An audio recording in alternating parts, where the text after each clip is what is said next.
Yes, and just a short introduction and welcome to Scott, coming back to California. Welcome back, and we look forward to tonight's explanation of the mind-only school.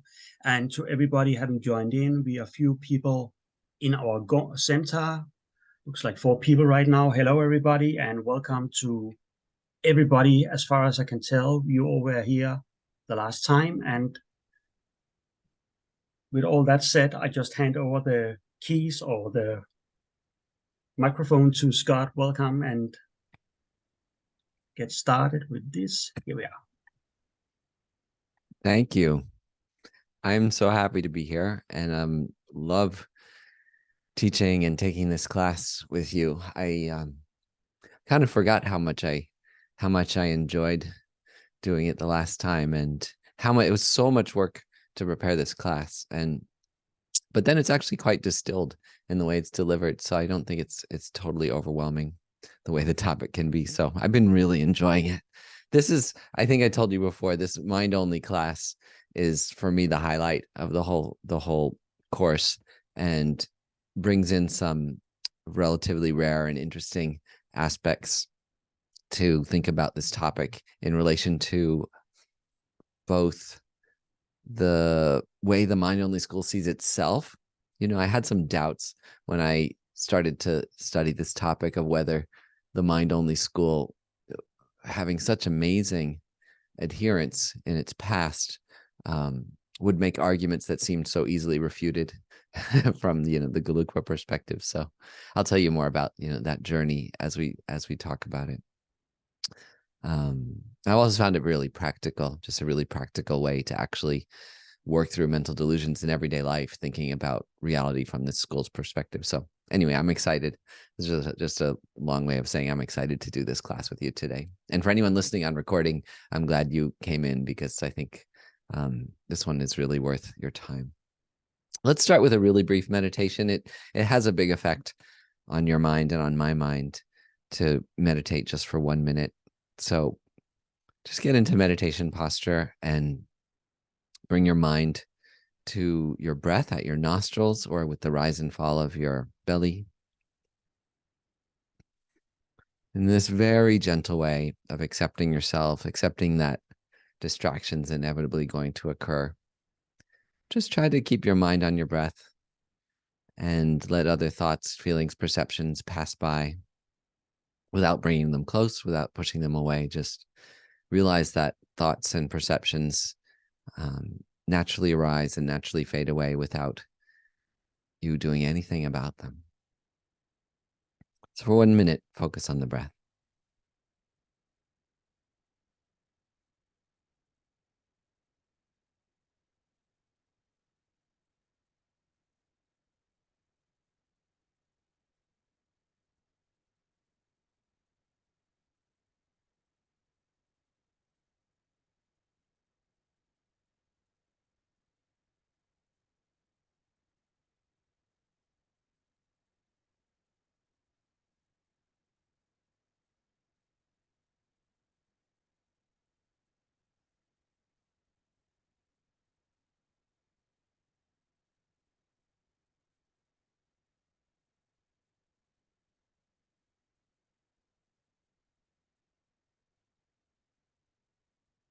Then you can come out of the meditation. It's nice to observe what that does to your mind. It's a good reminder that you could do that at any time, between meetings at work or out when you're traveling. You don't have to wait for your whole meditation setup to meditate for 1 minute. So now we come to the third school, which is called the mind only, or the Chittamacha in Sanskrit. So it's typically portrayed as a philosophical system where all of reality comes from the mind, that mental phenomena are real and external phenomena are mental projections. And an evolved version of this philosophy is also called the Yogacara. And I've always been fascinated by this school because it had profoundly realized adherents like Vasubandhu. And yet the refutation of this school that I learned when I studied tenets from the Gelugpa school it seems a little bit too trite, where we say, of course, reality isn't all in your mind. It seemed too easily refuted, given how wise the people were who followed this system. So I asked that question to one of my teachers, Venerable Sangye Kadro, and she pointed me to some materials that helped me learn a more subtle way that this school portrays itself. When you're arguing something, you really want to try to understand the perspective from the other side.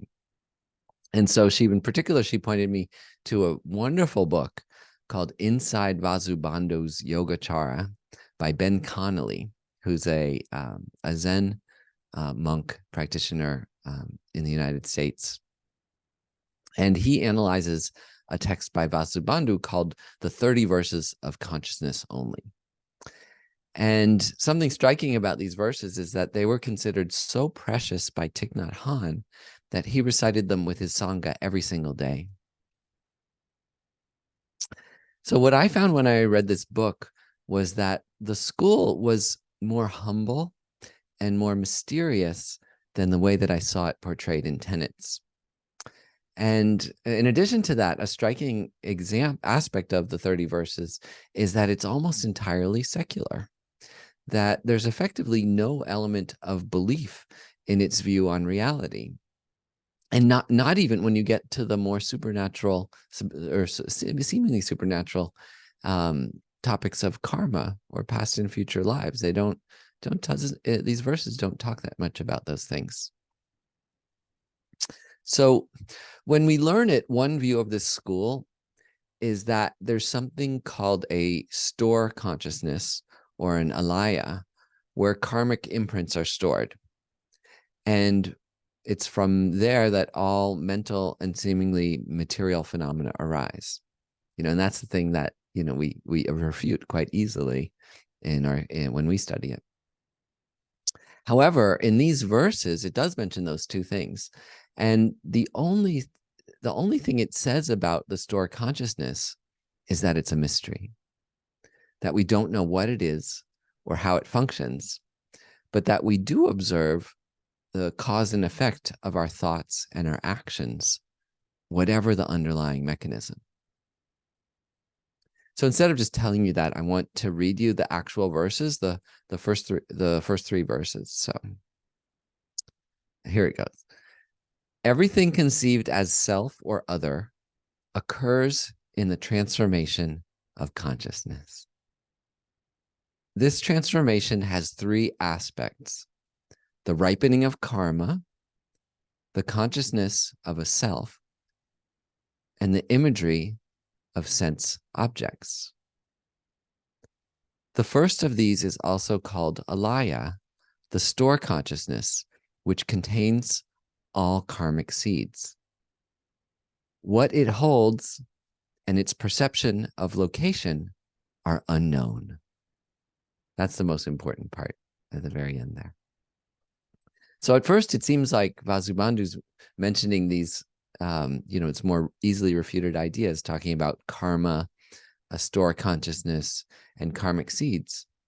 But then he very humbly admits what it holds and its perception of location are unknown. So to modern scientists, they might even say that it has something to do with the brain and with neurons. If it's unknown, then who knows what the underlying mechanism is. But just like Vasubandhu, we don't know either. We studying this topic.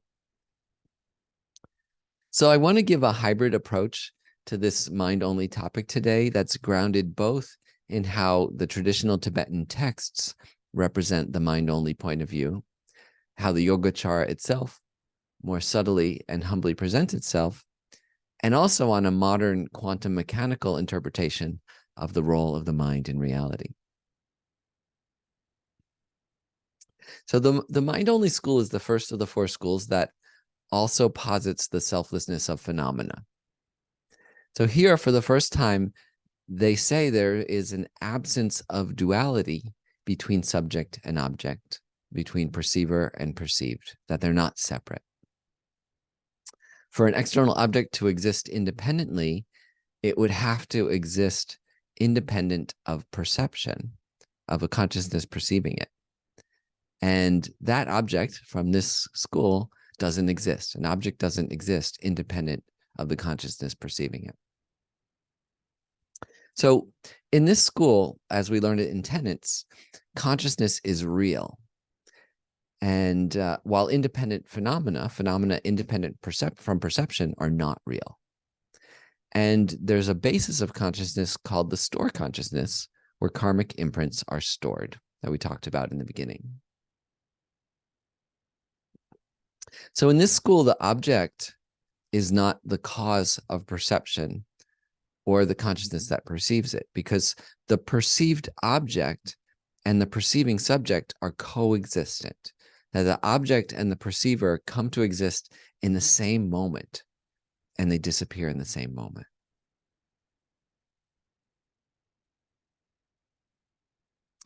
So but then, it would go this slightly further point, and to distinguish it from the next school, where they say the object does exist inherently and truly, but without being separated from the consciousness perceiving it.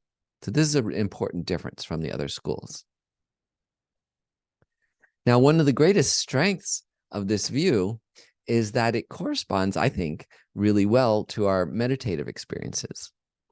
So this absence of duality, this link between the perceived object and the perceiving subject, matches up with the experience we can have in meditation and also in other moments of our life when we have non-dualistic moments of feeling intertwined with other aspects of reality. And it doesn't have to happen, just on the meditation cushion, like I'm mentioning, like when you're out and you feel one with nature, which is a very nice thing. I think so many of the problems of our world are because people think they're separate from nature, but we are part of nature. It looks, because we built these houses around us, it's like we look outside at nature, but we are part of nature. Making love, I think, is another good example when we, of course, feel that aspect of feeling intertwined with something else, someone else. Or merging with some other object of pleasure, like a piece of cake. Like when you're really enjoying something, you don't really feel separate from it, right? That at least if you can do it without attachment, you really feel like you merge with the object of pleasure, which is something, in Tibetan Buddhism, we learn a lot about how pleasure can be very powerful in our spiritual path if you can have it without attachment, which is, of course, a challenge. So that's one of the ironies of attachment, is that we'd actually enjoy things more if we weren't so attached, and by more genuinely being present with the object. And from this school's point of view, realizing that we are not and never have been separate from the beings and the objects and the experiences around us, right? So you can see how beautiful that perspective is and how practical it can be as an antidote to attachment, to think about that lack of separateness between your consciousness and the things you perceive. I think another huge strength of this view is that it may be the one view that corresponds best to the quantum mechanical reality that science now accepts to be the underpinning of physics, from the most subtle understanding of reality that we have today, from a scientific perspective. So today, many physicists claim that external objects and consciousness coexist simultaneously, just the way that this school seems to. But from a scientific perspective, of course, it's not a mystical point of view, but one that comes from the subtlest realms of observed physical reality, where physicists have discovered that things behave very differently from how they conventionally appear. So physicists also say that there are conventional and ultimate realities, and today's ultimate quantum reality may correspond best to the mind-only school's view. Now, I'll talk about that a little bit. So Carlo Rovelli, how many people of you know of Carlo Rovelli, or who Carlo Rovelli is? Yeah, he's an extraordinary physicist who writes very, very eloquently about the kind of everyday implications of physics. So Carlo Rovelli talks about this way of interrelating, as he calls it, relationality, that things only exist when they are in an exchange of information with each other. And this is not a philosophical position from his perspective. This is a strong, theory that corresponds to observed quantum reality. So that things only exist when they're in an exchange of information with each other, and that all phenomena literally don't exist in any stable, static form. So one way to think of this is that reality is informational exchanges of energy. And what he says is that mind and matter aren't different things, which I think is but he says it from a slightly different perspective, because he says it's not a supernatural assertion, it's an empirical observation. Because from a quantum mechanical point of view, there's no evidence for like a mysterious, mystical mind, but there's also no evidence for hard, solid matter. That neither of those things, we don't have evidence for either of those things from a fundamental physics perspective. All we have evidence for is energetic information exchanges, where there's a kind of intertwined sender and a receiver.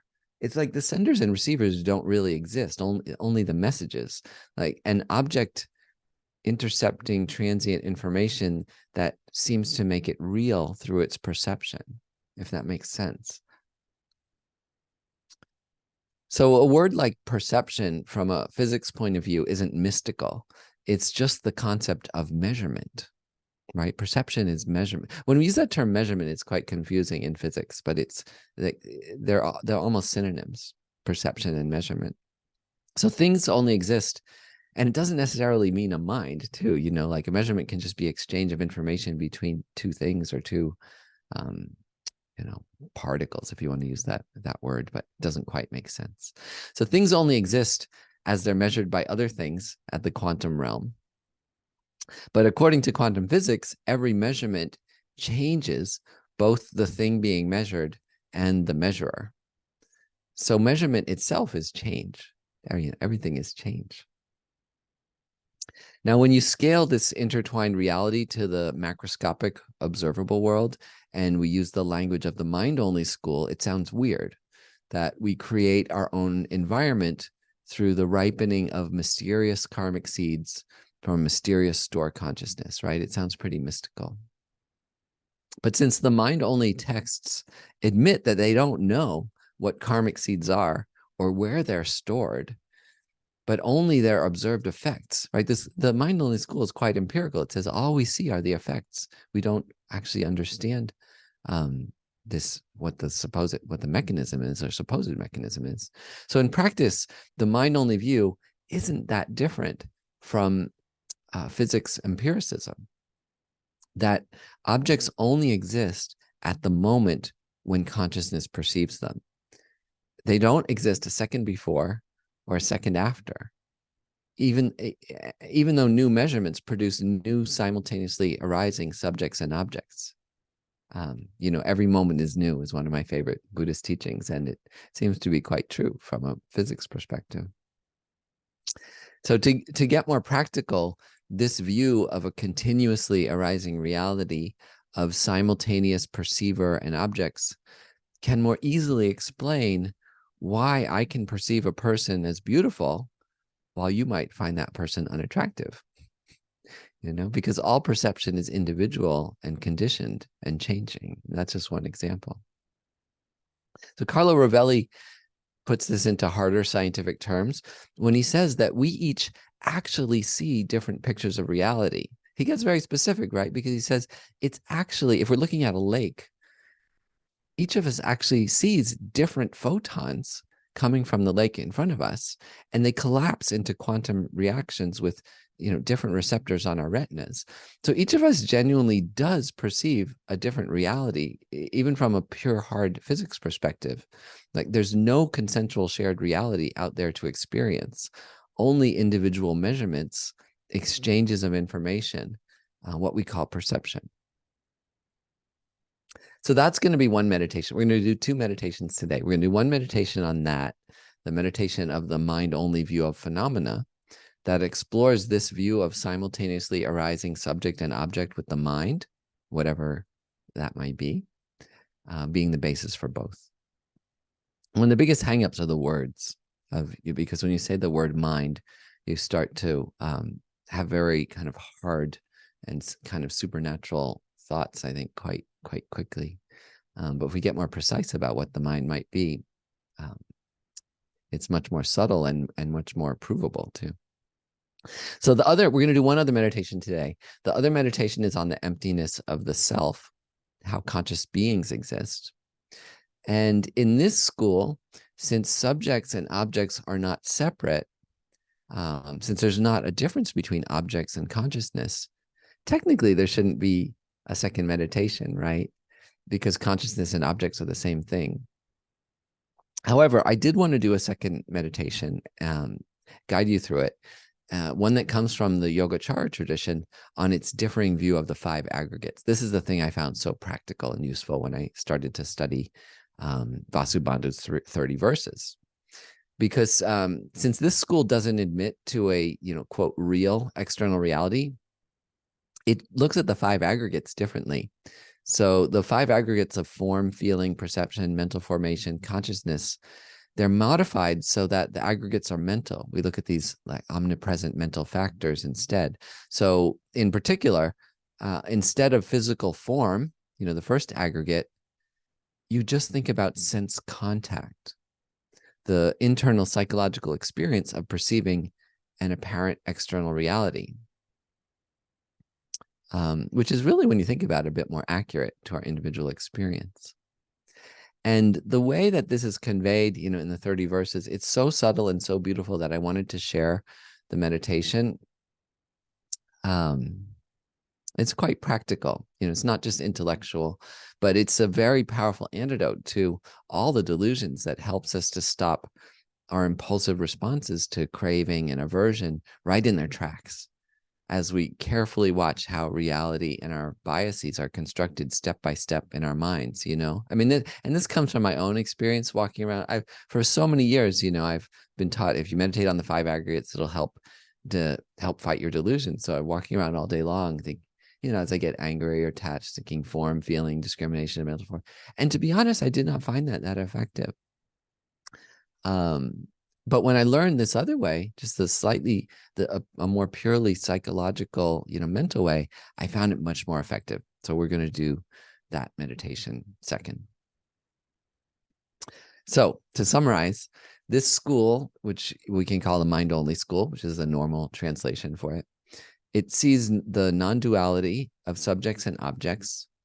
Consciousness and external objects arise simultaneously.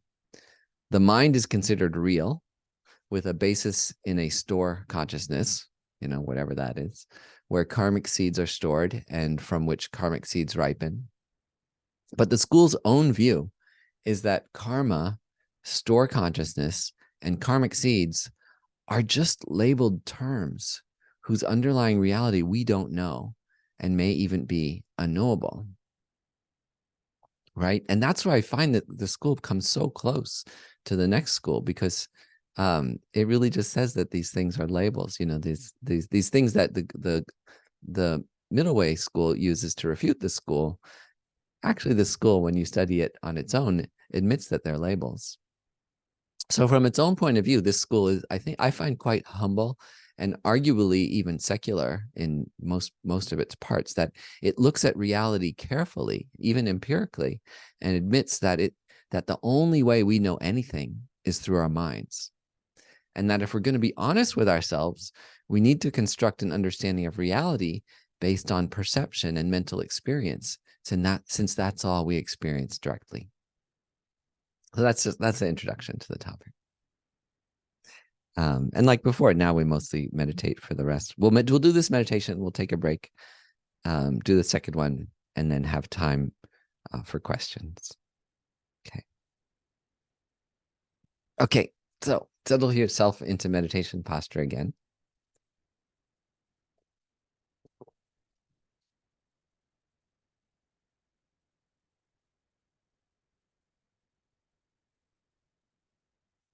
We can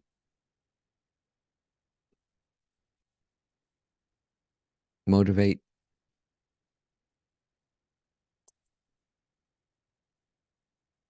that our meditation on the mind contemplated this topic isn't just to satisfy your curiosity or intellect. It is very interesting.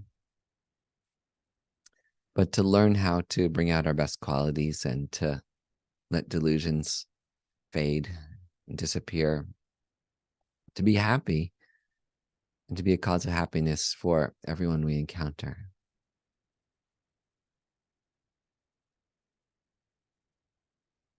For a sense of refuge, it might be nice to take refuge in our fundamental goodness, what Buddhism calls our Buddha nature. There are many forms of refuge, and this is one of them, to take refuge in your own fundamental goodness, that the deepest levels of our mind are naturally at peace, kind, loving, wise, patient, generous, content. So try that for a little variation on refuge today.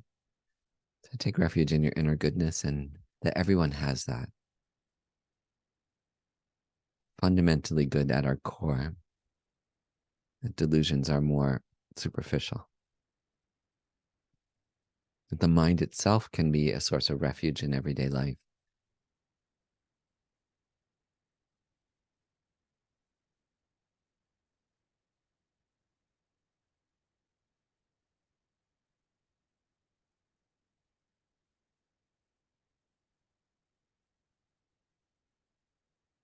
And then again, 1 minute of meditation on the breath to stabilize our minds.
And now we meditate on the mind-only view of phenomena.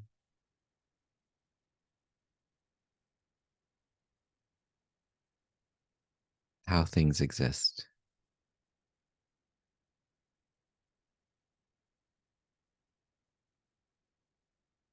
This school says that the selflessness of phenomena, the ultimate nature of phenomena, is the absence of duality between the perceiving subject and the perceiving and the perceived object.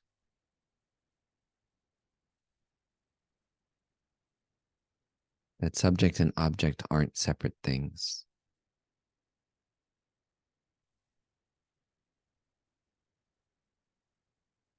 All phenomena exist as this non-duality of perceiver and perceived.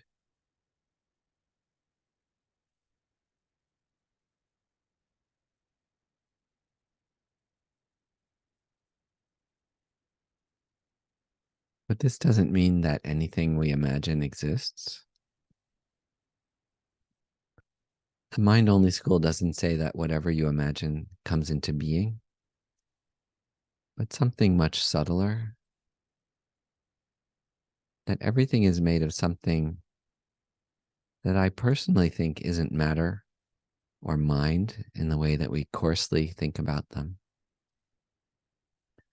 but a subtler form of energy, which, for lack of a better term, this school calls mind, which is both things at once. both the object and the mind perceiving the object doesn't come out of nowhere, but from an endless stream of causes and conditions and effects.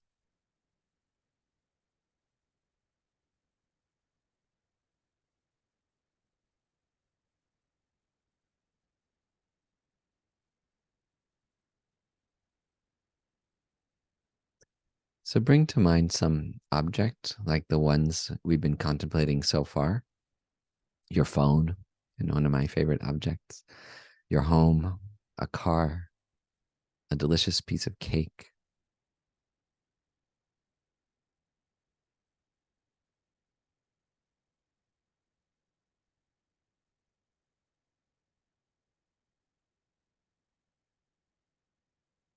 So first see how this object appears separate from you. How there appears to be a person, a mind that perceives the object, that's you, and an object that's separate from it, the phone, the cake, the room.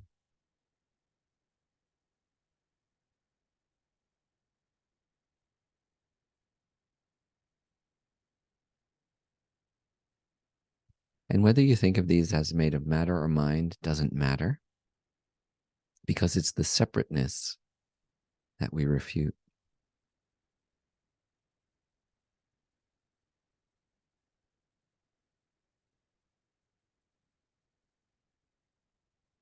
So think for a moment how we conventionally see our mind and the objects that appear in it as separate.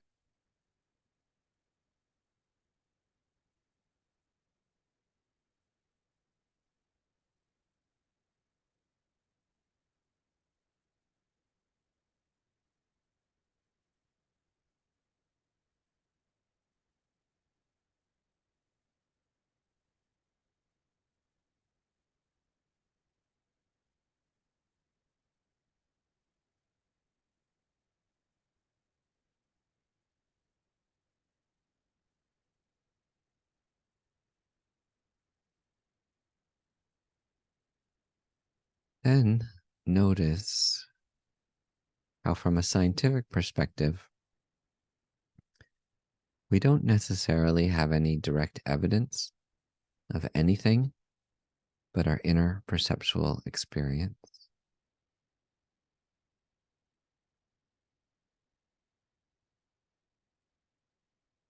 If we're careful with our thoughts and words, we can see that we never touch or see or hear or smell or taste any real object, but all we have are our inner psychological experiences.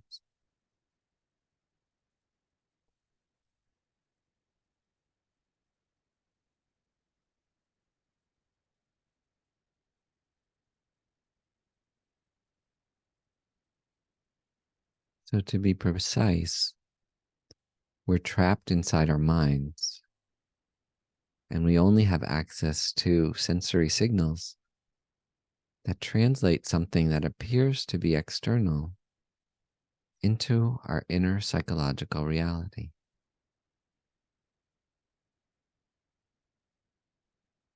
So, for example, our mind translates the invisible electromagnetic spectrum into imagined or even hallucinated colors and forms.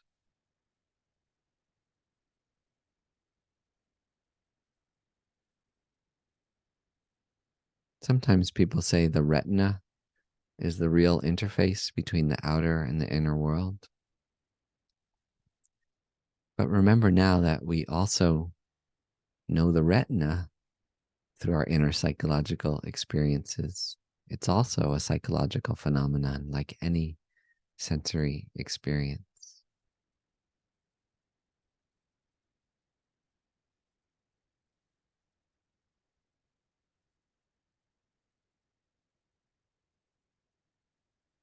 The only reality we have is a kind of psychological mirage.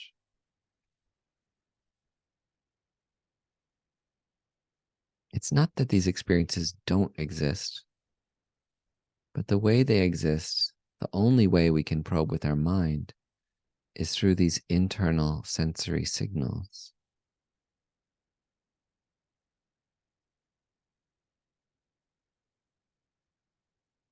We never have access to supposedly direct reality, because even through instruments or scientific instruments, our inner experience is our sensory hallucination of those instruments' color and form and sound and so on.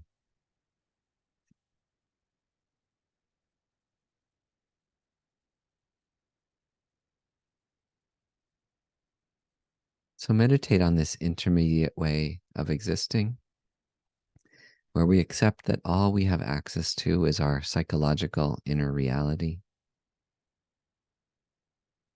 So, on this level, of course, everything by definition is in the mind. There's no color, no sound, no form, no tactility, no scent in the universe as science understands it. Even Newton and Descartes said this clearly. It's a conclusion derived from logical analysis. So sit with that for a moment, the psychological basis of perception.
Now start to probe a little deeper.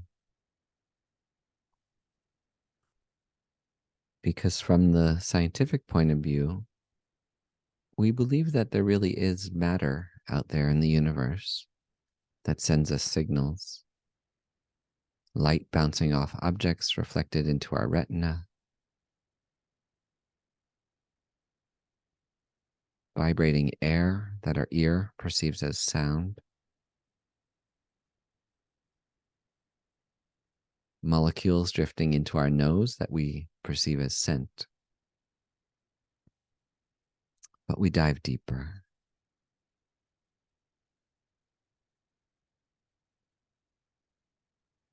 From the quantum mechanical view, like Heisenberg saw when he first discovered its strange reality, there really isn't any matter out there. All we have evidence for is one form of energy somehow interacting with another.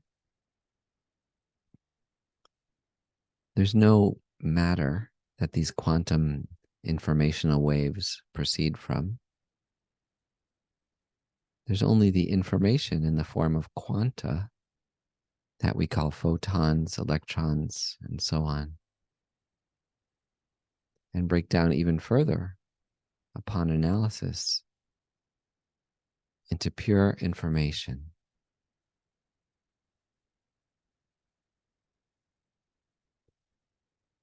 In a very real sense, all that reality is are these exchanges of informational energy.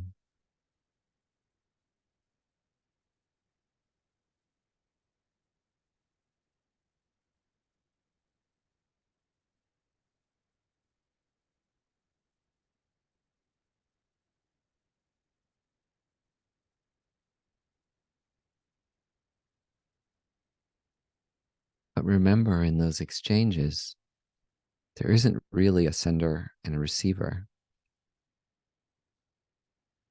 The act of measurement, or to scale it up, of perception, is one of simultaneous interaction between intangible phenomena.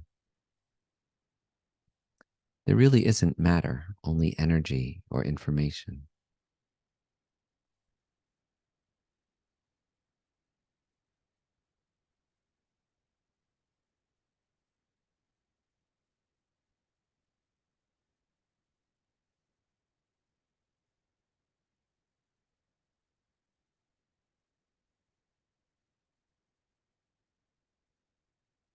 And in a very real sense, the perception of the object is a simultaneous arising of subject and object.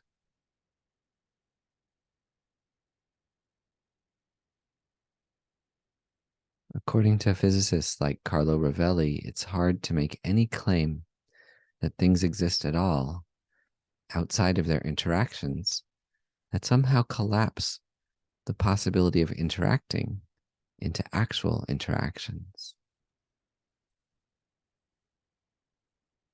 So for simplicity, let's call these interactions perceptions and sit with that for a moment. The simultaneous arising of subject and object from a scientific perspective.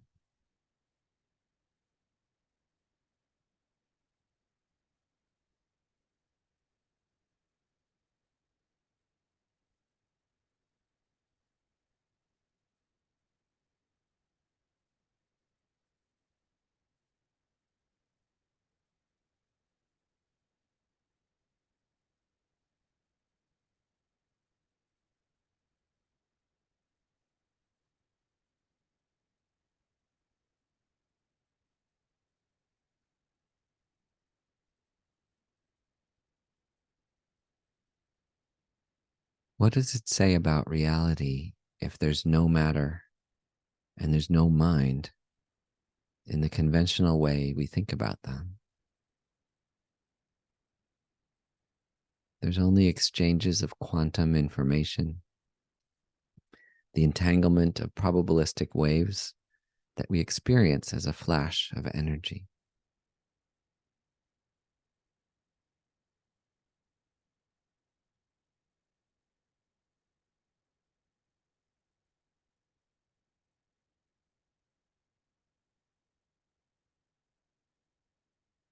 These experiences aren't matter or mind as we conventionally think about them, but they also aren't made up either. They're part of an endless chain of cause and effect of other energetic exchanges.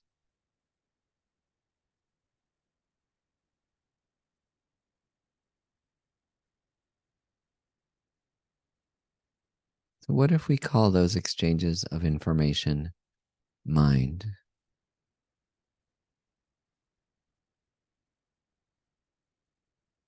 In science, we don't have a good definition of mind, but scientists like Rovelli say that the mind doesn't have to be something mystical or unknowable,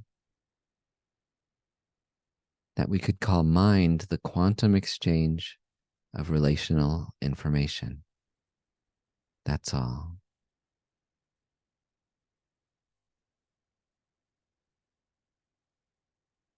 So sit with that for a moment, because even from a scientific point of view, it's mind-blowing, whatever mind may be, that maybe mind can be found in the informational reality that we discovered a century ago.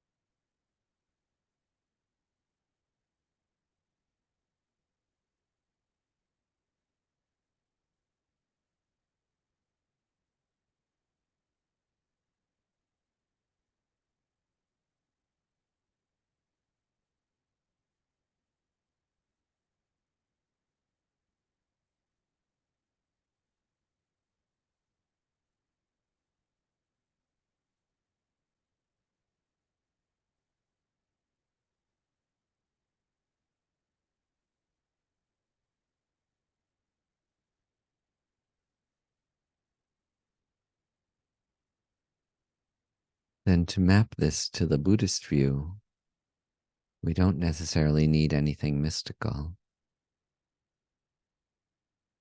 Once we accept there's no hand-wavy idea of mind and no solid idea of matter, we can relax. Subject and object, the perceiver and the perceived, they're dualities that make no sense, either scientifically or philosophically. Everything that truly exists is a simultaneous arising of subject and object.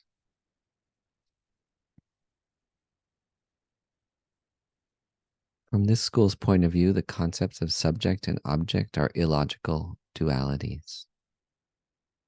And maybe even from the quantum realist's point of view.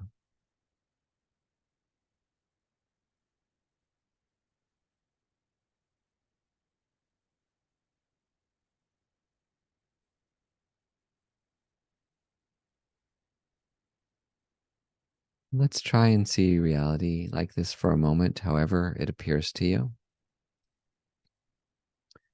That subject and object arise simultaneously. That they're not made of different things, but are each ultimately composed of energy or information. That's all we have evidence for. That things don't arise out of nowhere or come into being through our imagination, but arise through an endless chain of energetic cause and effect. That's neither matter or mind as we conventionally think of them, with unrealistic solidity or mystical awareness.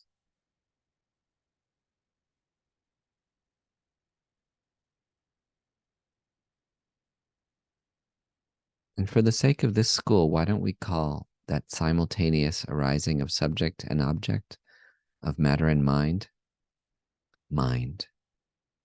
Let's just call everything mind for shorthand. We could call it energy or information.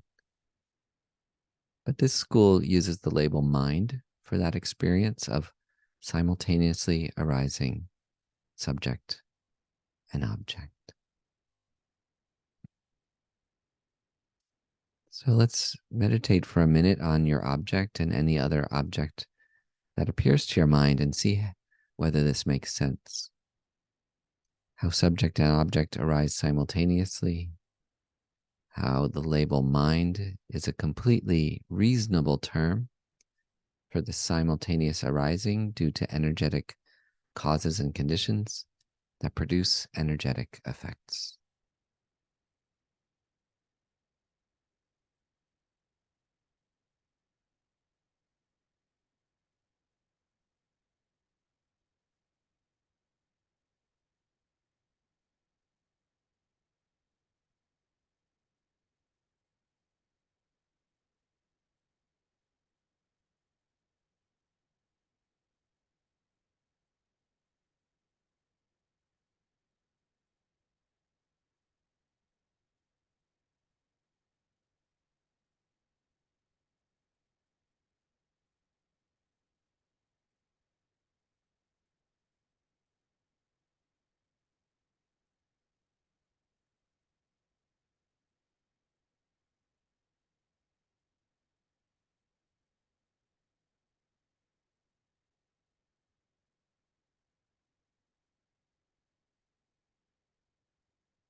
So this mind-only point of view can also explain the multiplicity of our experiences, how we each see and feel and label reality differently.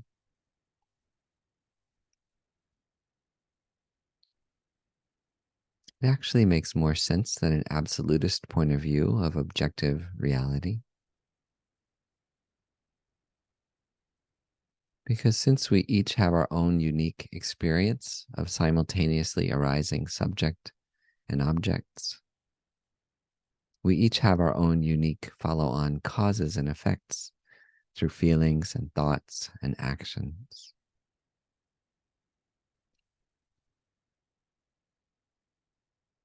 So we end up with this experience that's both deeply personal and deeply interconnected at the same time.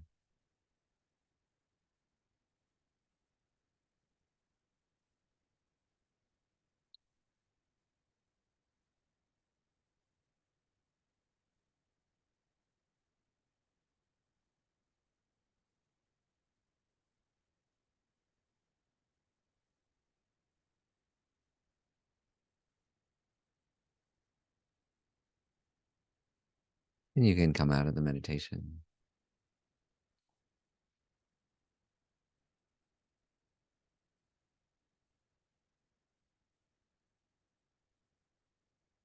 So let's take a short break, I guess a 5-minute break, and then we can come back and we'll do the meditation on this mind-only version of the 5 aggregates. And then we'll have time for questions. So I'll see you back shortly. Okay. Yeah, I think we can maybe get started again. Yeah.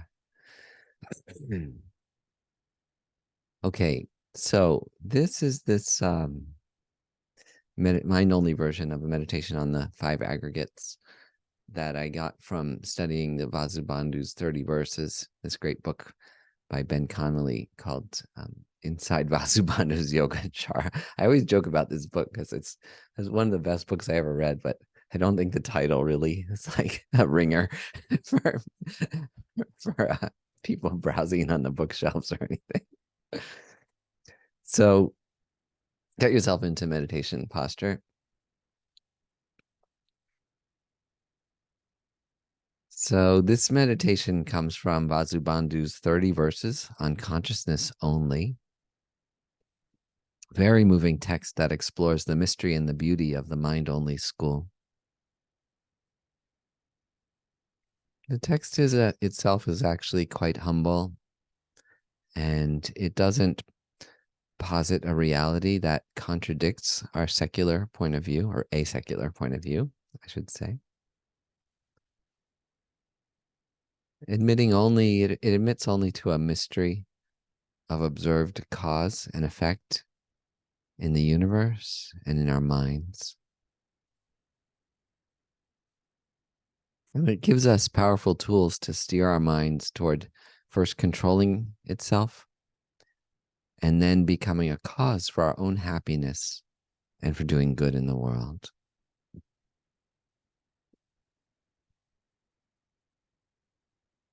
So in the earlier schools, there's a meditation on the 5 aggregates where we search for the self. We try to break down the independent, solid, separate sense of self through searching for that self in a 5-part breakdown of the body and mind.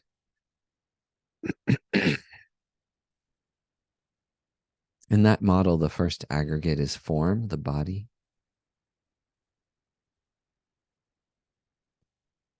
But from this mind-only school, saying that we have a solid body is very problematic. Because according to the mind-only view, technically the body arises simultaneously with the mind that perceives it.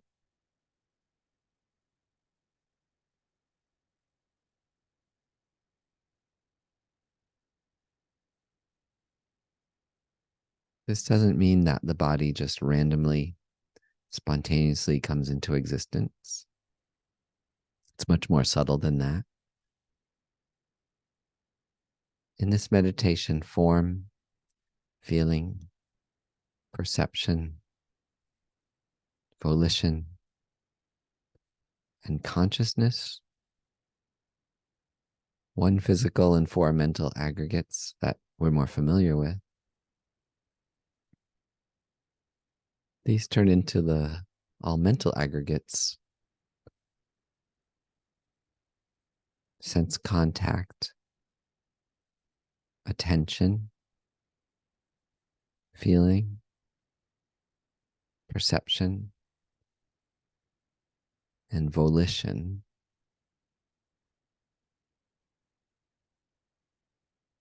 And this may seem like a subtle distinction, but let's see how different it feels in meditation.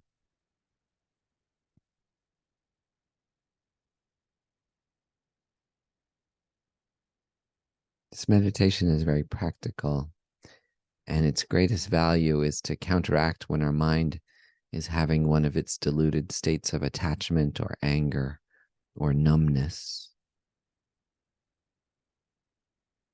It's a great meditation to bring into everyday life as these feelings arise, to slow them down and prevent them from turning into diluted actions that just cause more trouble for ourselves and for the people and the environment around us.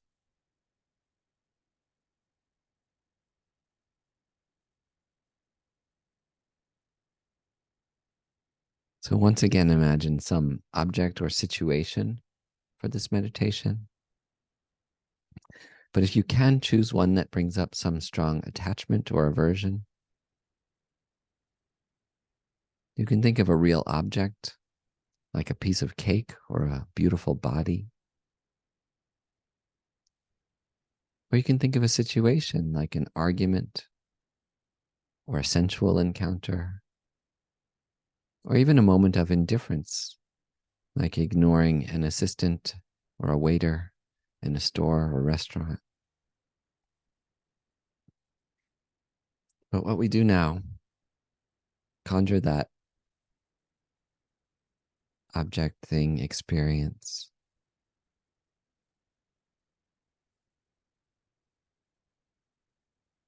And now we slow down the experience.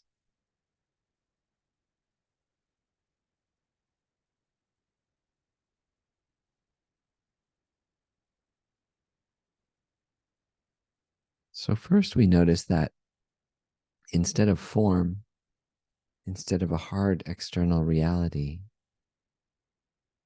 all we have, what we only have evidence for subjectively, is sense contact.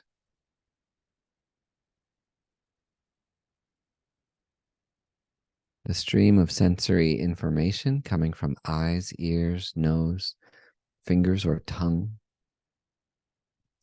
is an exchange of invisible energy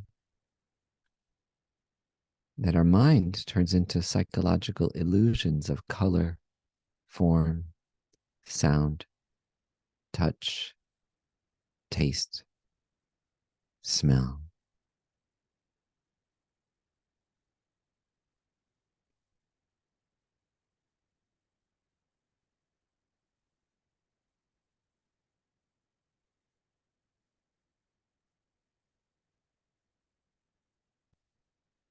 So the pleasing appearance of another person's face or body, the smell and taste of our lover or delicious food, the sound of pleasing music or our boss yelling at us.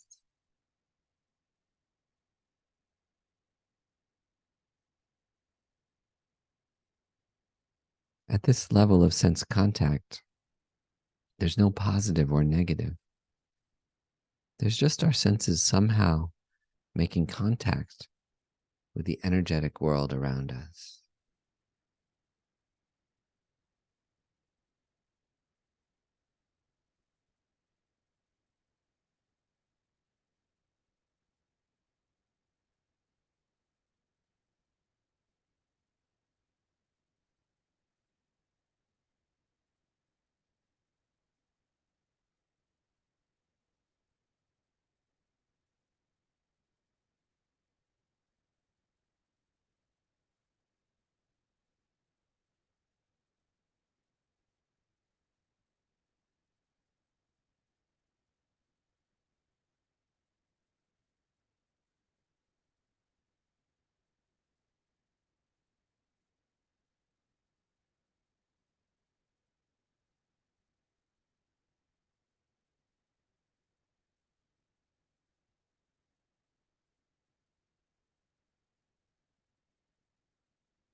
Now try and notice the second of the mind-only aggregates, attention.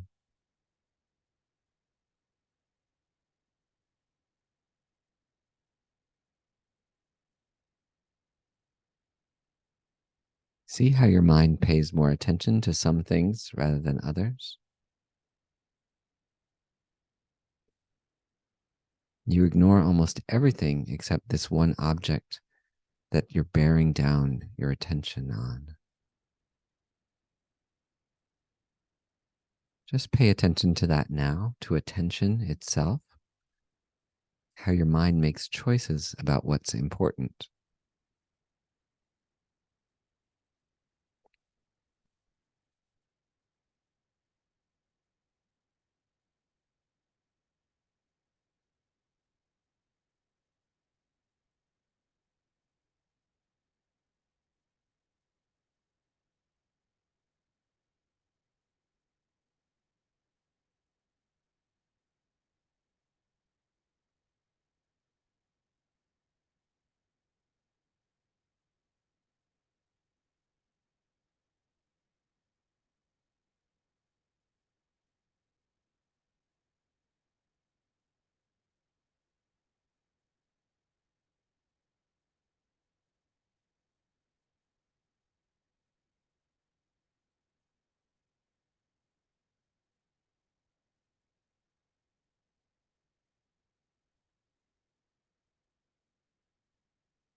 Now notice how feeling or sensation arises about the object.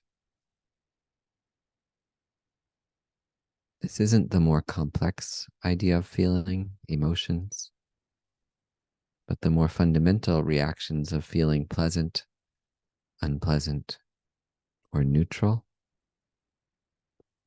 indifferent, that we sometimes call sensation.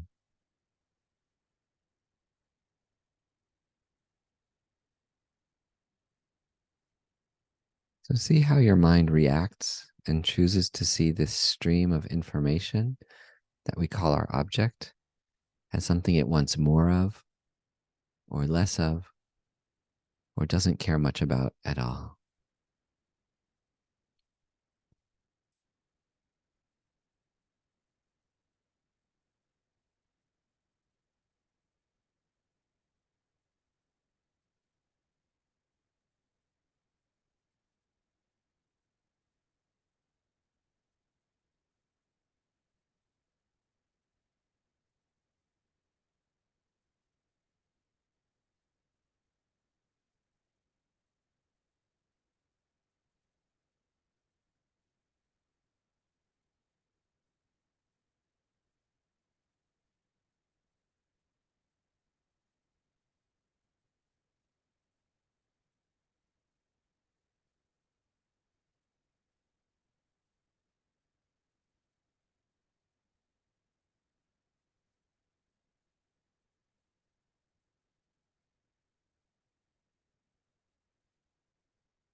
Now notice the aspect of perception or discrimination that's part of our sense of self.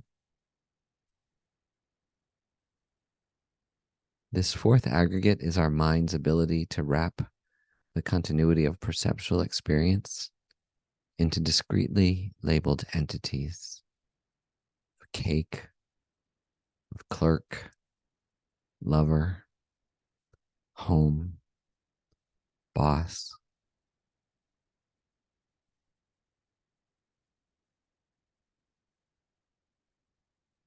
See how the mind does this and how it's a choice.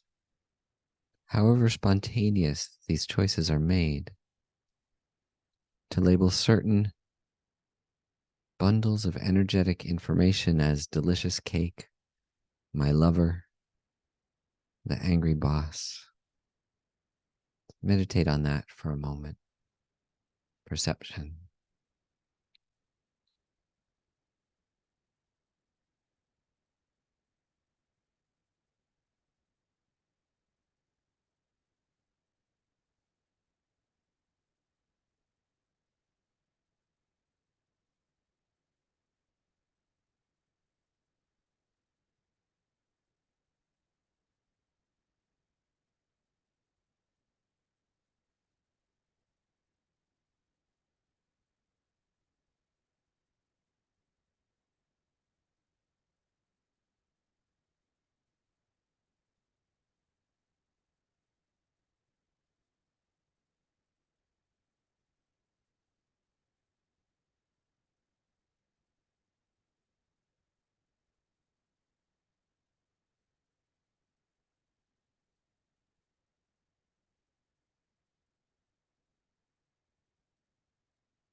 Now finally look at the fifth aggregate, volition, our mind's movement to action.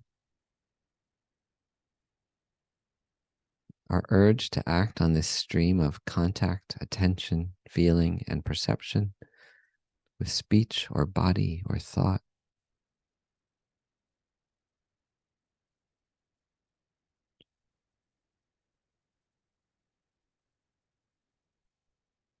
And how acting, thinking, speaking in any way at all creates new causes and new effects that result in the infinite stream of reality that we're all a part of.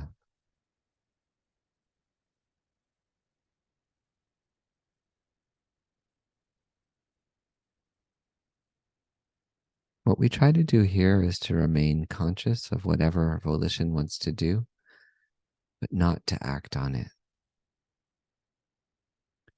We become aware of this volitional aspect of ourself, our will, our drive, our impulses, our urges, and we just observe them. Let volition pass by without acting on it.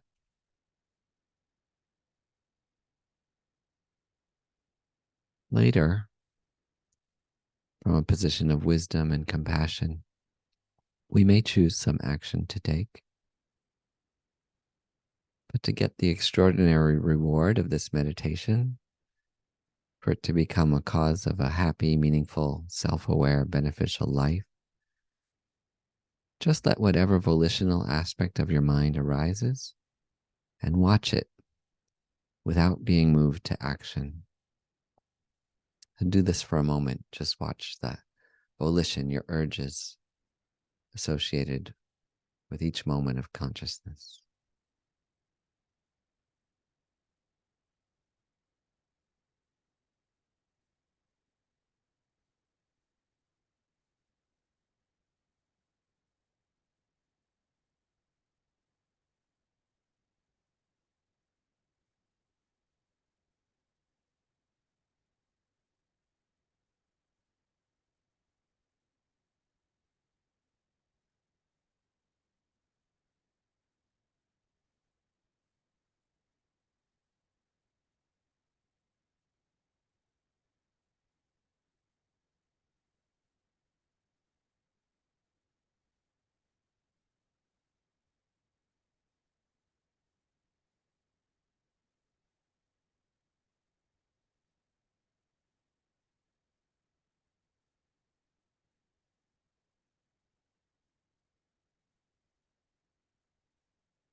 Now back out slightly from your mind-only aggregates meditation, but stay in a meditative state. Imagine yourself in everyday life, walking, talking, working, eating, or some other situation. And imagine that some strong reaction arises in you, or anger, or craving, or not caring, numbness.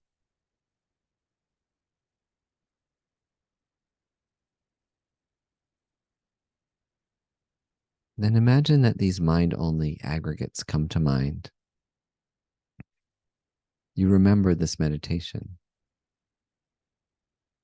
and you use the 5-part sequence to stay mindful, to gain control over your mind, and to steer your mind to best benefit yourself and others.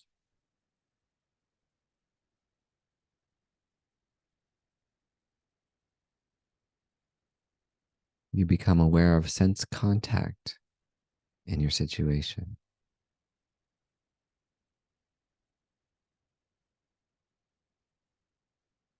You become aware of attention.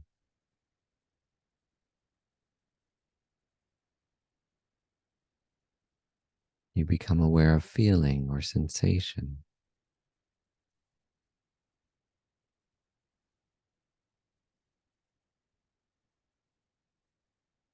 You become aware of perception.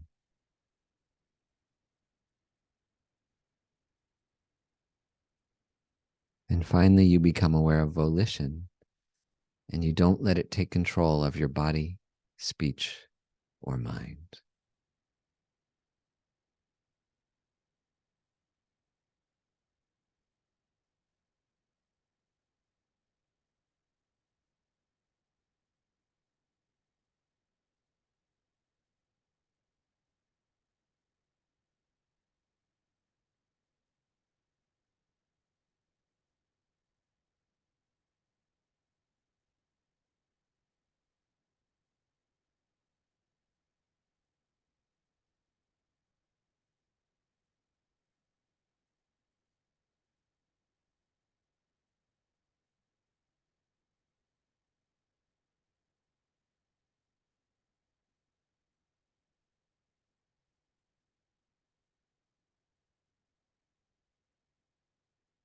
Then you can come out of the meditation.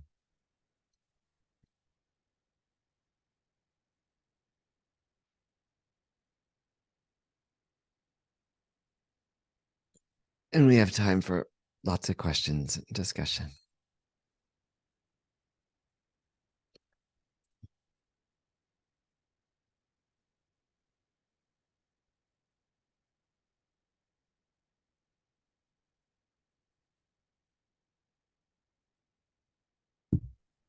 Please raise your hand or just ask any question. Maybe Wolfgang had a question.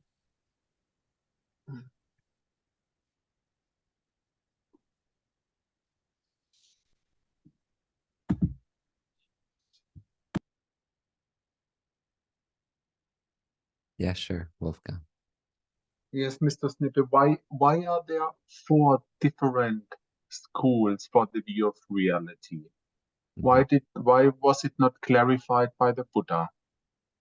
So there's a few answers to that. First of all, there's even more than 4. As you know, if you study, there's subtle subdivisions and so on. One reason that is given is that the Buddha taught for different audiences. He said that himself. That his teachings were geared towards specific audiences at specific times. So different ways of looking at reality would be more or less suitable for different types of people. And that's still, the stated reason for studying tenets today. Like if you I talked to my geshe here about it just a couple weeks ago. And he said, he even clarified that it's not that, he said you shouldn't see the schools as going from progressively wrong to correct, but that they're just suitable for different minds at different times. So that's the biggest reason, I think, is that that's the strongest reason given, is that just different views are just suitable for different minds at different times, different cultures, different dispositions, different ways of thinking, different levels of education and propensities and so on. Another reason, if you look historically, is that there was really a very, very rich debate and engagement with these ideas over time. And, especially as like Mahayana Buddhism started to, I don't know, be revealed or occur, especially this period, in the 4th century, Vasubandhu, Asanga, Nagarjuna, I think it really embraced, and then into like the Nalanda tradition, really embraced a debate and analysis. And so much like, scientific ideas are debated, I think when you read the texts and you look at the history, Vasubandhu himself went through, I think, 3 different schools in his lifetime, and like changed his mind and critically analyzed himself and debated with others. So I think that the other view is that, through debate and critical engagement, that these greatest thinkers of Buddhism changed their own perspectives and convinced each other. But there was kind of this period, it seems like a kind of 100-year period that was like, every era has its thing, like the internet, the iPhone, the steam engine, the railroads and television, whatever. But this was the era of emptiness. It's like, I don't know exactly the time period, but something like 100 years. It's a really amazing time period when that especially with Nagarjuna, and his view, Chandrakirti, like a very, very vibrant period when these ideas were debated. Those are probably the two things I would cite most about why they're taught and why they're still studied. The more I study it, the more that time period really comes, and the people really come alive. I think I'd said this before. In fact, I think in one of our refuges, we were thinking about the lineage. There's a big reason why you go through when you do certain prayers, you go through the whole lineage and think about where it came from. But the more you understand what individuals taught and wrote and debated with themselves, I think the more that lineage comes alive. So that's another way to think of it. It's just like the lineage coming alive too, and it's that history of debate and analysis. I think those are the reasons. A couple of reasons. Does that make sense? Yeah, very much so. Because it's a very good answer, because it's very similar in science, in physics, that mechanical physics from Newton is not wrong. The quantum physics is just an extension of the physics. Yeah. It's not wrong, one is wrong and the other is correct. That's a very good answer. It's a very good explanation. It's just an extension, a continuation. Yeah. Thank you very much. Are you a scientist? No, I write computer programs. Okay, but you enjoy studying it. Well, yeah. Another way of saying that too is not that Newton isn't wrong, but that they're all wrong. David Deutsch. There's a great book called The Beginning of Infinity by David Deutsch, one of the great experts in quantum computing. And what he writes about is the point of view that knowledge is infinite and understanding is infinite, which is very humbling because it means that we're always wrong, but that we can, like he says, you don't go from a wrong theory to a right theory, like an incorrect to a correct theory in science. You go from a theory that is more wrong to a theory that is less wrong. And I just love that. I find it very, very aligned with a Buddhist perspective. So yeah, I appreciate you bringing that up. It's important to see, like, just because something's written in mathematical equations doesn't mean it's the ultimate truth. Like, mathematics is just as much a language as English or German or French is. And you can write many mathematical equations that are wrong, that don't, according to some context. Like, just because you write an equation doesn't mean it's right. Not only that, actually, this goes much, much deeper, because and the beginning of the 20th century, they really struggled to prove whether arithmetic was like ultimately valid. Like that you could make a formal proof to prove that arithmetic was valid. And like Bertrand Russell tried really, he thought he got it. He wrote this very, like it took a very thick book like to prove that arithmetic was valid, which sounds crazy, you know, what that 1 + 1 = 2. And then Gödel came along, you know, what Kurt Gödel, and he proved that it's unprovable, that it's impossible to prove that arithmetic is valid. And not only that, that every system is unprovable kind of within its own framework, that there's no way that we can ever prove that even arithmetic is valid. So it's very important to understand that mathematics is also provisional. Just because something's written as an equation doesn't mean it's an ultimate truth. And it's very strange because Newton's equations seem so useful and predictive. You can shoot, you know, you can shoot missiles and hit your target with Newton's equations and launch spacecraft and so on. But then when you start to look more subtly, like really when you get into spacecraft traveling, if you don't take into account the quantum effects, then your spacecraft won't reach Jupiter or Mars once you're really taking long journeys and so on. So it turns out Newton's equations are wrong. They're not accurate in a more subtle view, like in one that's very practical, like our satellites wouldn't work without taking into effect the quantum relativistic effects and quantum effects. So yeah, it makes you realize, like, again, mathematics is a language. It's as much a language as saying, you know, the satellite flies through the sky, you know, that mathematics can say that in 3 different ways too. Like according to Newton, you know, classical physics, it can say it according to relativity, which is that, you know, gravity is just like a warping of space and movement is just like falling. You're just falling through the 4-dimensional space-time. Or then quantum reality, which is just that the thing itself is just kind of blinking in and out of existence. Like all of those are different relative truths. So thanks for mentioning that. I think that's really important. Yeah, thank you very much. Any other questions or comments? Christine in the center. She's raising her hand. Sure. Yes, thank you. Thank you very much for the teaching. Oh, yeah. I want to ask you if everything that's out there is a product of our mind, how can we communicate? I mean, if you think this through, I think nobody else is there, right? It's just me, and everything else is a projection. Mm-hmm. So how can we talk to each other, and do you exist? Yeah, so I think that's where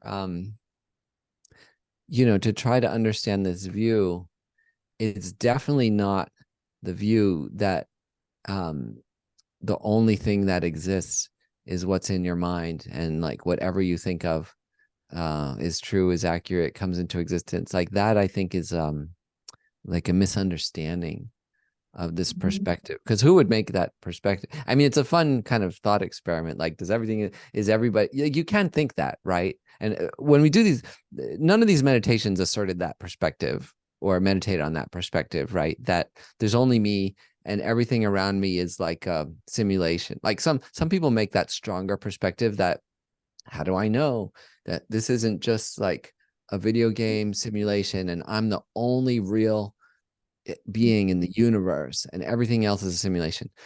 That is not this perspective. And you could meditate on that if you want to, but that is not the perspective.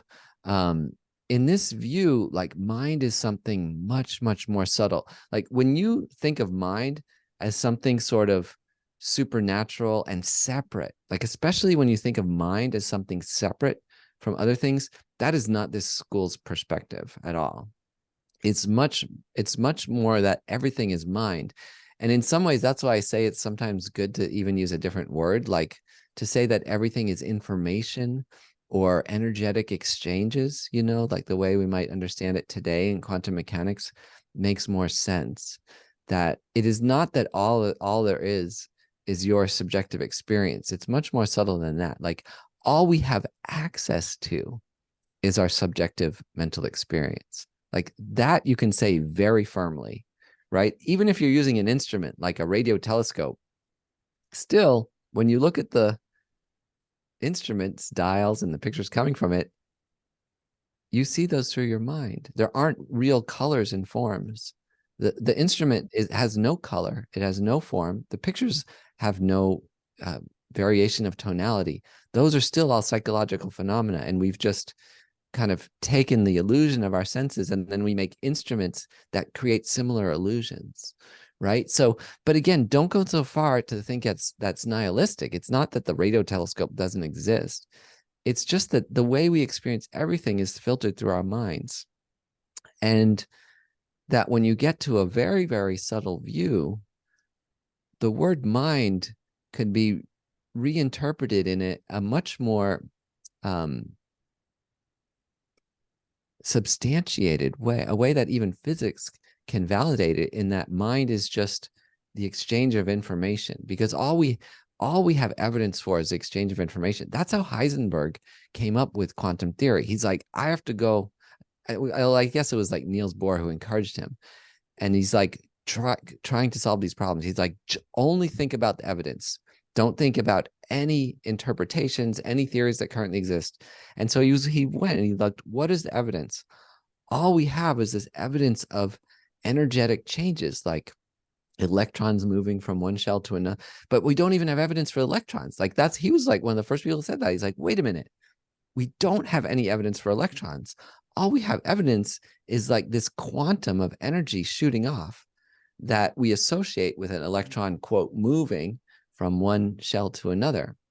And that's when we had this great scientific breakthrough, when he saw, wait, all we have are those exchange of information. So he made this big table, and he's like, this is reality, is the table of how energy exchanges, at the fundamental level, at the smallest scale that we know of. What gets weird is when you try to interpret that, at a macroscopic level. But I think, to me, that's what resonates very, very strongly, is the idea that the idea of a supernatural, like separate mind, that is really an untrue, unsubstantiated idea.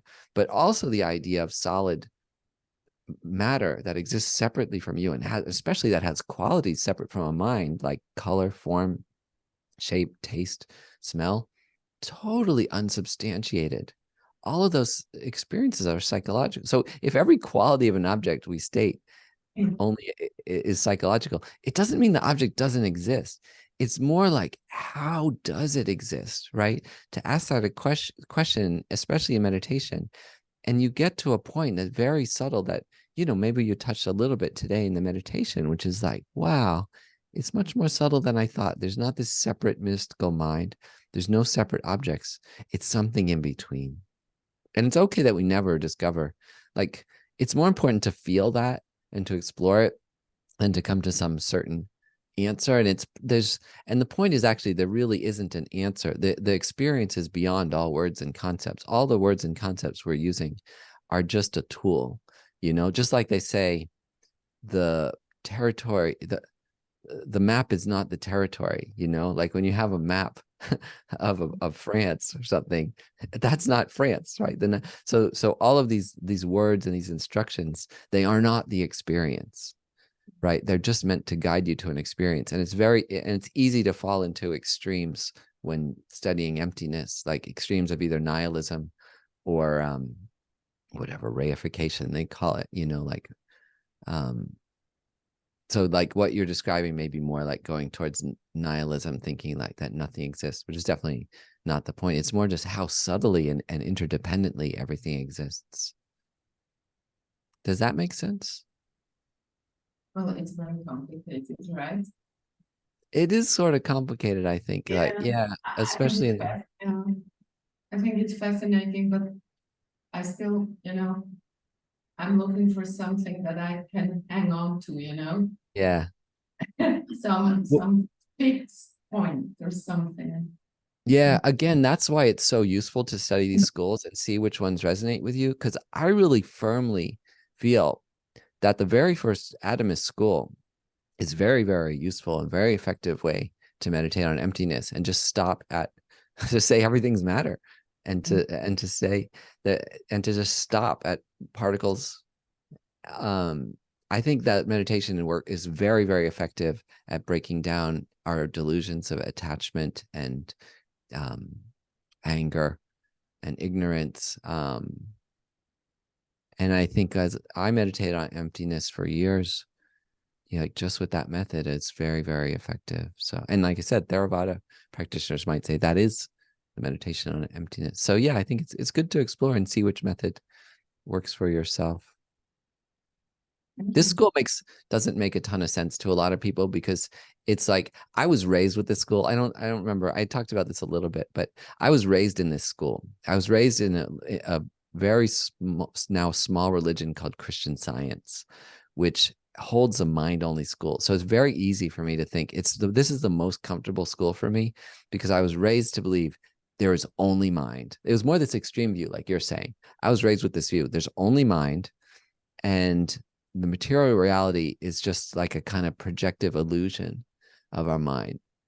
So I was raised with that perspective, so I can really relate to it. But it goes a little too far from my perspective. Like it doesn't quite, because it's kind of makes this sense of like separateness. So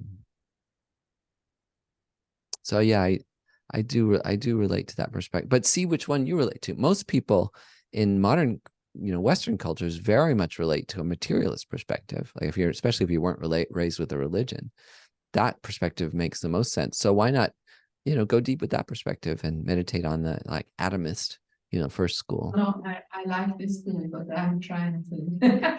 Yeah. I don't like it, but it fascinates. It's yeah, something else. Yeah.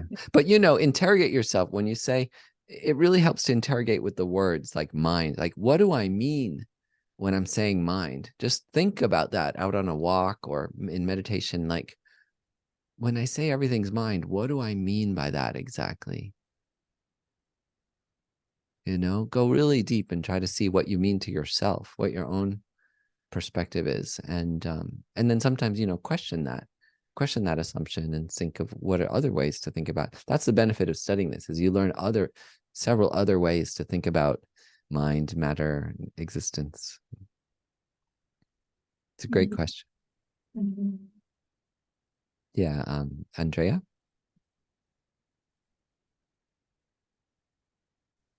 Thank you, Scott. So I don't know if it is a question, but kind of in this mind-only school, as I understand, everything arises from the mind simultaneously, the subject and the object. But if there is a lake which arises to my mind, and there are few people there, and these few people also see the lake theoretically, then but it arises from my mind, from their mind, meaning that this arising have some interconnection then, or how do you say, like two waves are meeting or something like that, no? Because everything still has some kind of, everybody sees the lake, maybe differently a bit, but still at a gross level, we can say there is a lake. Yeah, absolutely. Absolutely. But everybody sees a slightly different lake. It's so, first of all, the lake is not round, it's not blue, it's not ripply, right? Like all of those things, they're concepts, right? And to an ant or to a deer or something, like it wouldn't say the lake is round or blue or so on, or to creatures that don't even see, right? So all of the qualities of the lake, including the word lake, are the mind attributes to the lake, right? So everything about that lake that you experience as lake, you experience in your mind. And it would be natural that other people would experience it similarly, especially from a similar culture, who use the same language, who have similar senses, who have, and remember, like the senses are ways of turning, reality is invisible.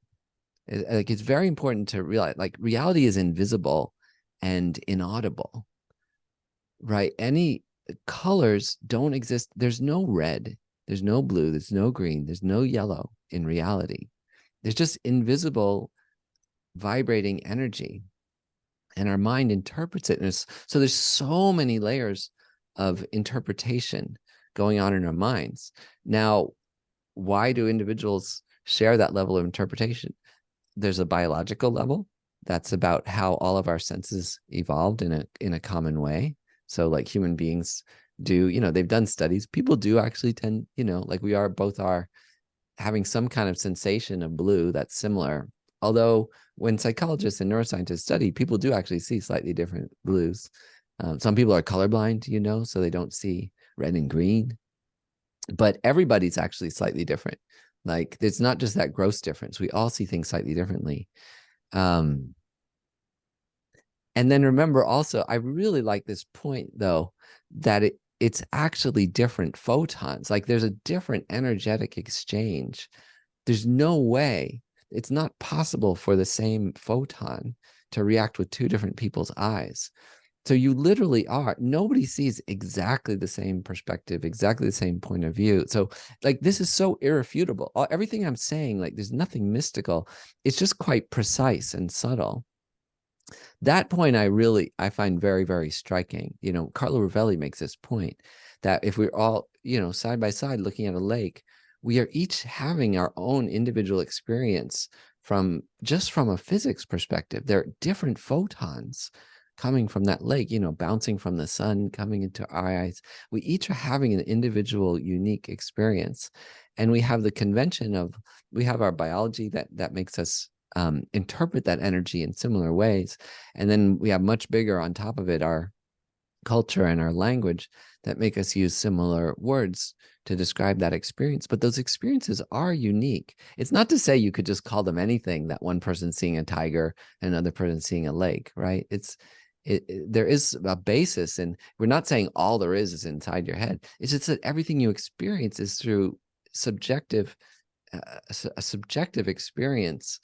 And when you really, really look at it, mind itself is made of the same stuff. Mind is made of that same energy. From a physics, this is like the Carlo Rovelli perspective.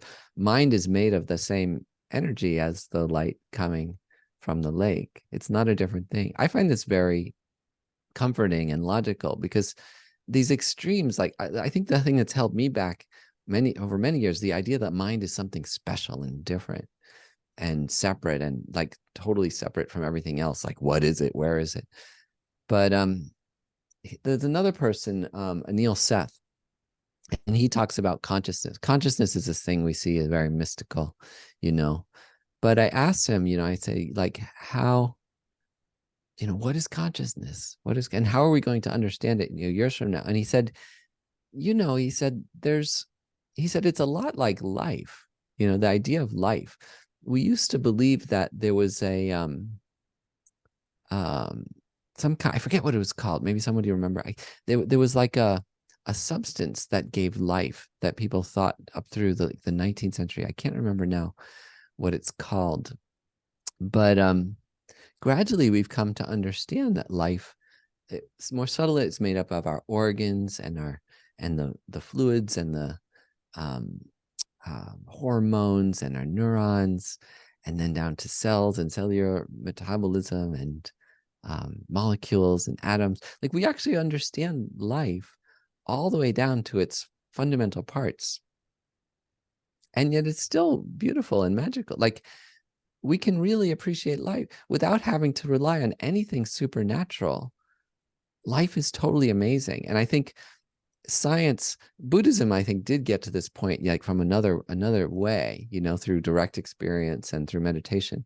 But I think science will eventually get there too, and show that consciousness just breaks down into understandable parts. And yet it's still beautiful and extraordinary, and quite wondrous. We can appreciate life and still understand how it breaks down into its component parts. And I think we're just not there yet, most of us, with mind. We certainly don't have, the scientific underpinnings of consciousness and mind. I think we will. It might, a lot of the scientists I talk to say it'll be like 200 or 300 years. Like, it'll take a while.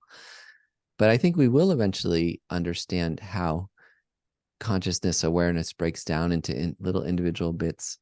And still, it'll be wonderful to be alive and to be aware. And still, you could be a Buddhist and practice Buddhism very effectively and counter your delusions. But what's so nice, which we talked about in the last class, is that when you have the scientific evidence for these things, then you don't have to just take it on somebody's, you know, the experience that they said they experience and that you might be able to experience too. It's kind of amazing in our current time to have so much of this neuroscience and physics to help bolster our meditation with evidence.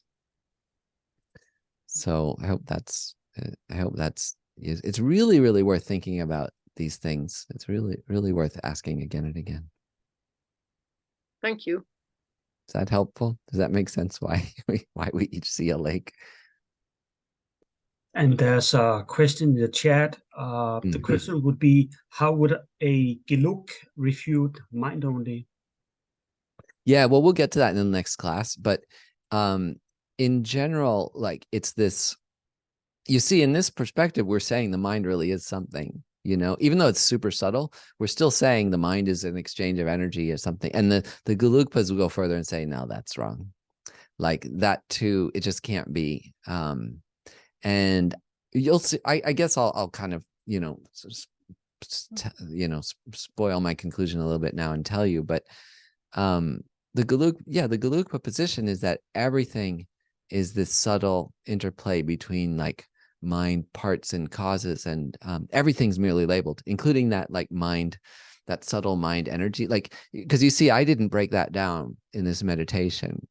We stop there and we say everything is this subtle, everything is mind, we say, even though I've given it a little bit of a more scientific a description of what mind is, which I find very, very acceptable and provable. The Gelugpa position would say, like, no, whatever that is, it has to also break down into something. Even though science, even though it might take a long time, or science might never be able to probe more subtly, there's something below. Like they'd say there's something. It doesn't end with whatever quarks and muons and whatever the fundamental particles and the exchanges of energy, quantum fluctuations. It would say even those are merely labeled, and there's some way that they also are in our independence of, you know, parts, causes, and minds. So we'll get into that next. And I think the funny conclusion from this class, you know, that I bring is that the mind-only school is more defensible than the Gelugpa position from a scientific perspective. I'm not saying it's more correct. I'm just saying it's more defensible from a scientific perspective, because I think this mind-only school you can totally defend with a quantum mechanical perspective. But the Gelugpa, the middle way, it's you know, Prasangika Madhyamaka, like to be more precise. That school, it relies on the philosophical and also an experiential, you know, for people that actually realize emptiness and came back and told us about their experience. But its reasoning depends more on a philosophical argument than on something like totally backed up by like empirical observation. So that was like the kind of funny conclusion I came to as I prepared this class. And again, I'm not saying it's incorrect. I'm just saying that it's less defensible from a modern scientific perspective, which was I found a surprising conclusion for myself. I'm just speaking for myself here. You know, I'm not saying, and I want to really emphasize, I'm not saying this school is more correct. I'm just saying it feels more defensible from an evidentiary perspective, which is really weird because it seems like the mind-only school is the least defensible when you first study it, right? It seems like the weirdest.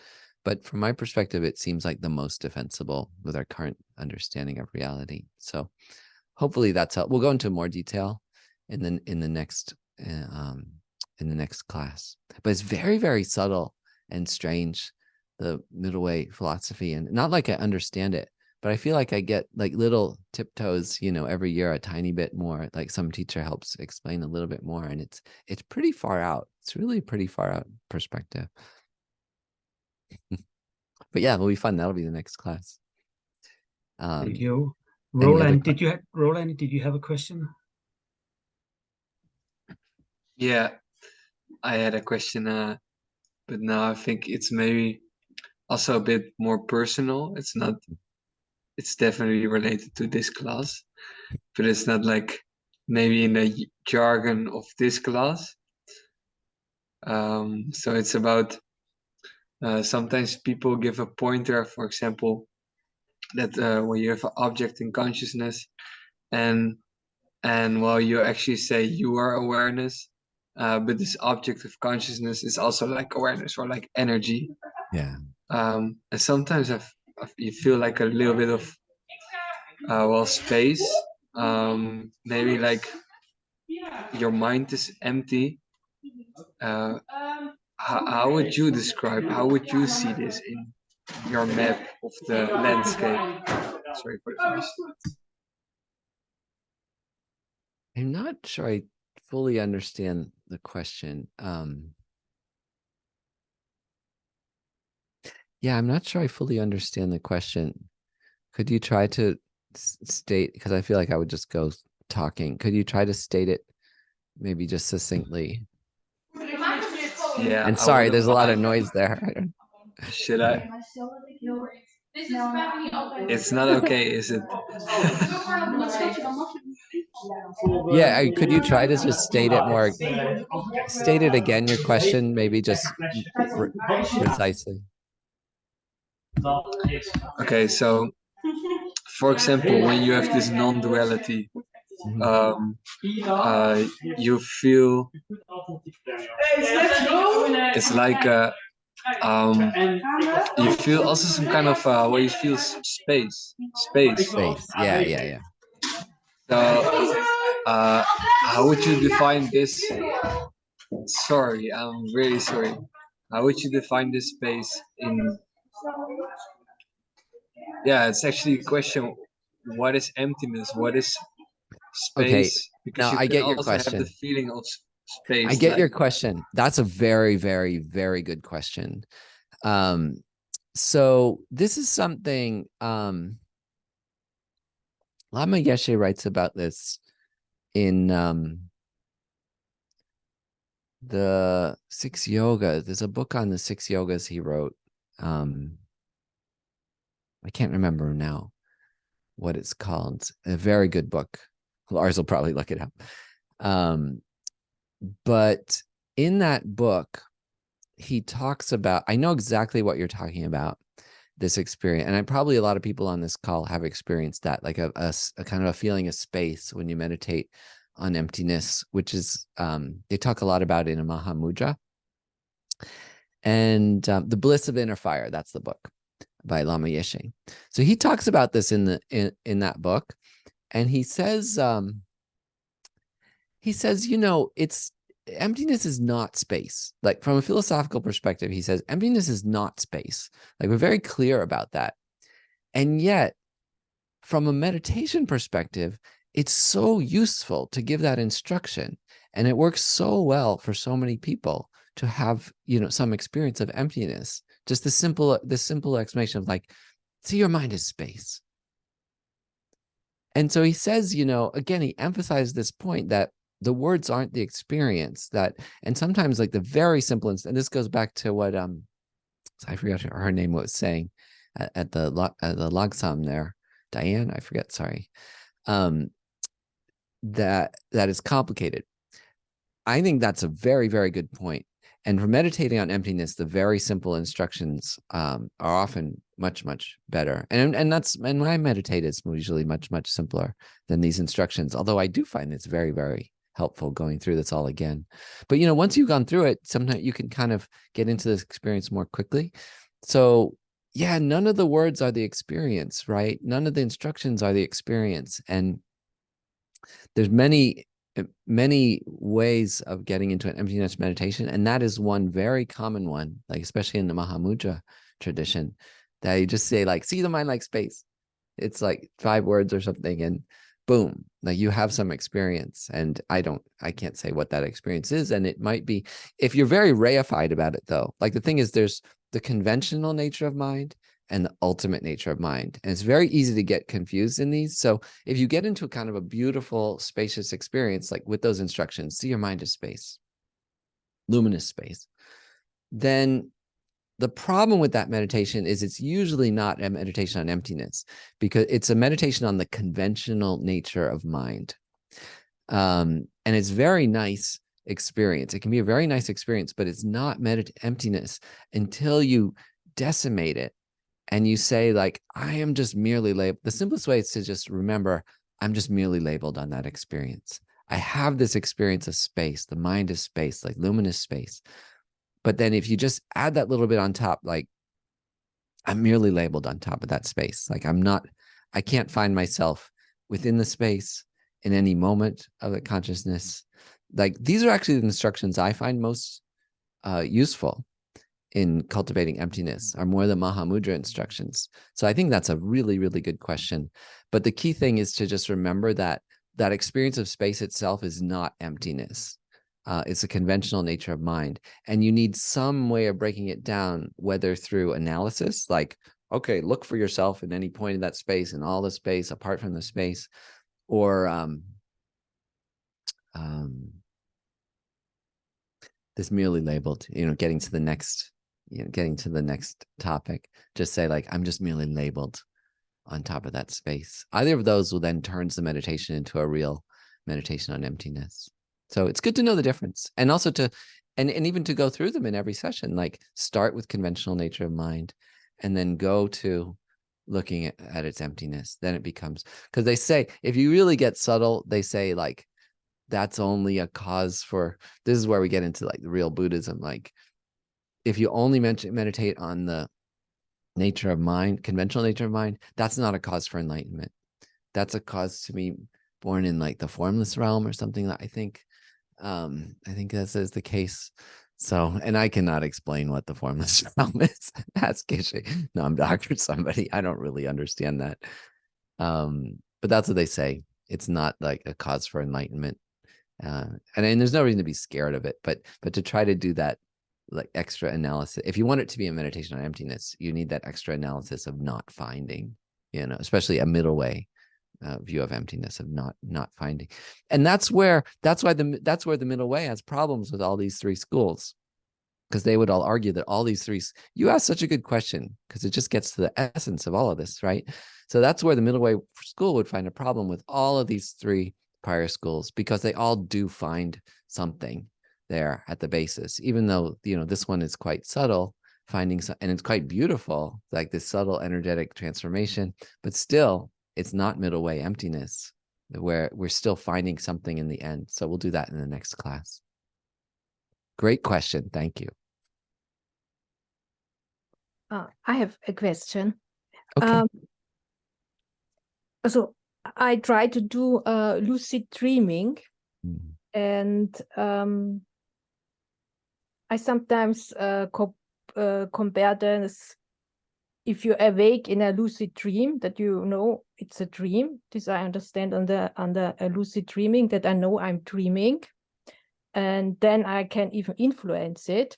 And sometimes I can also observe when I go to sleep that I come in a sleep, also in a dream. And sometimes when I wake up, I can see I'm now waking up. I can observe it. So if it comes down to the point of emptiness, I compare it always like that the life is like a dream, and then you and if you really understand emptiness, then you are really awake, that you really can see it's a dream. Is this analogy?